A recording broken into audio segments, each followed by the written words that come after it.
Hello, and welcome to a new kind of episode here at Homeschool Moms Unfiltered. My name is Meagan, and my fabulous co host is. Hey, I'm Amanda. Hello, and welcome. Hey. So, if you have followed us for any period of time, you might know that historically, for the past year plus, we have released a book club episode every Thursday.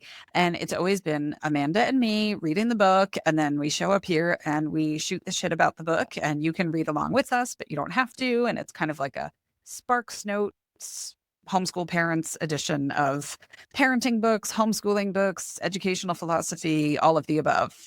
We threw in a zinger about menopause at one point. So, whatever is topical at the time, that's what we read. So we've been talking about it throughout the summer, but we have switched our book club mojo and moved it over to Zoom through our Patreon community so that we actually get to chat with you all about the books. And so we are fresh off of our very first Zoom book club meeting, which was super freaking exciting.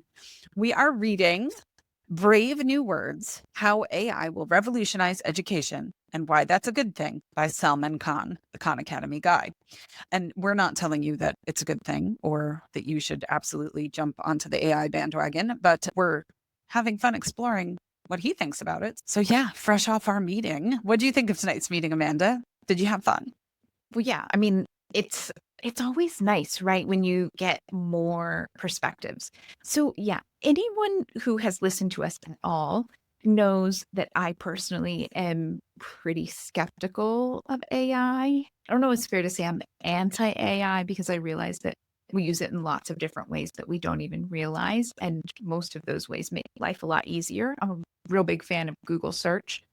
So let's be fair, AI and ChatGPT and Google search, they're all part of the same family. But this book in particular, right? So the tagline is how AI will revolutionize education and why that's a good thing. I'm not sold. We did the intro parts 1 and 2. I'm still not sold. There were some interesting things for me. And I love the fact that in book club now, we get to have conversations with other people and hear their perspective because for me, I'm a big, I like to hear other people's perspectives and use that to shape and change my kind of worldview on things. I know not everyone enjoys that, but I really enjoy that kind of conversation and dialogue. So, yeah, I think out of this first book club, what it really came down to for me is kind of two-part. One is that I think there are some interesting applications in education and AI. And in this specific situation, we talked a lot about Khan Mingo because, as you said, this book was written by the Khan Academy guy. And so I think there are some interesting applications. I think it's lacking a lot of critical thinking that I would want if I was going to primarily use that. But there's still some other interesting applications that we might explore in our family. The other side of it is I have real concerns about accessibility. And I know that it's being positioned, especially in this book, as something that kind of helps lift all boats. But for me, I'm looking at it and thinking that it looks a little bit more like those with a certain amount of privilege get further ahead and those without that privilege fall further behind. I have real concerns about it. Yeah, I mean, they're valid points. I'll be interested to see how the rest of the book shapes up with some of those other things because there were some superficial examples in this earlier part of the book. So it's like maybe as we read on, we get deeper examples. Hard to say, right? Yes.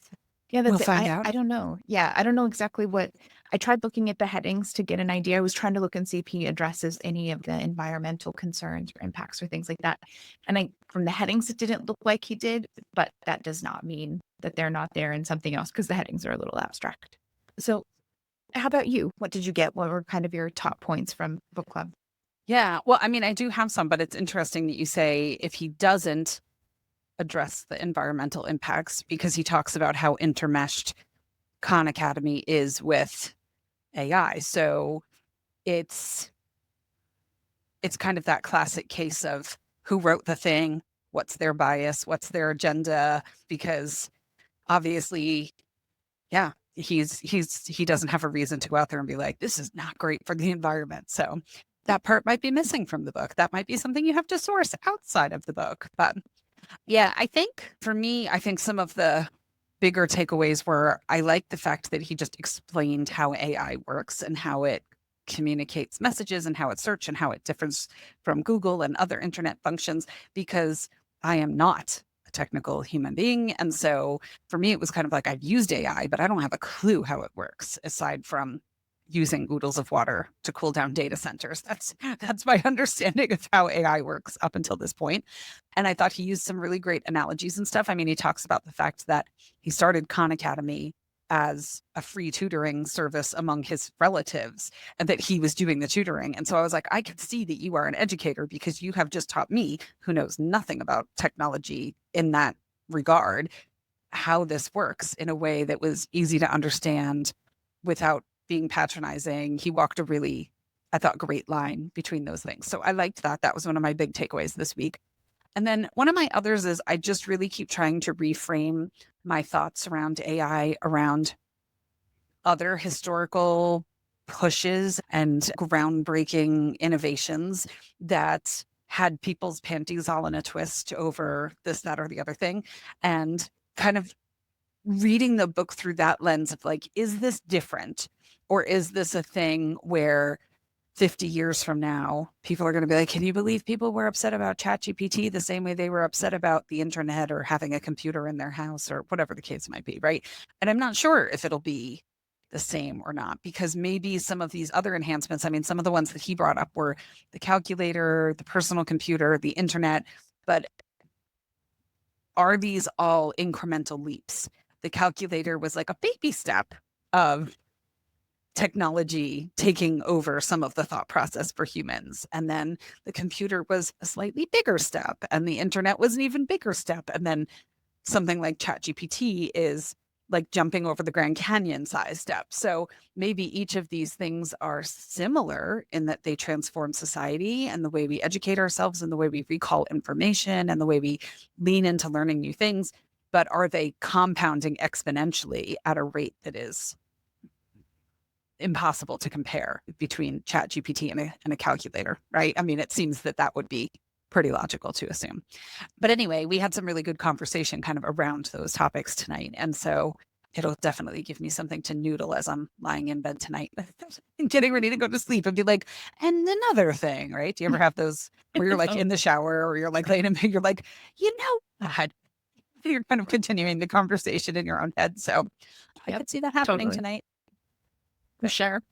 Yeah. So I'll be excited to see how the rest of the book shapes up. I think it'll be interesting. And we've just a really solid group of people for book club, which makes it really fun. And listen, putting it out there. Some people have read the book, some people haven't. Either way, zero judgment from us. I mean, we had a couple of people who showed up who were like, I'm at work and I'm just listening. I'm cooking dinner and I'm just listening.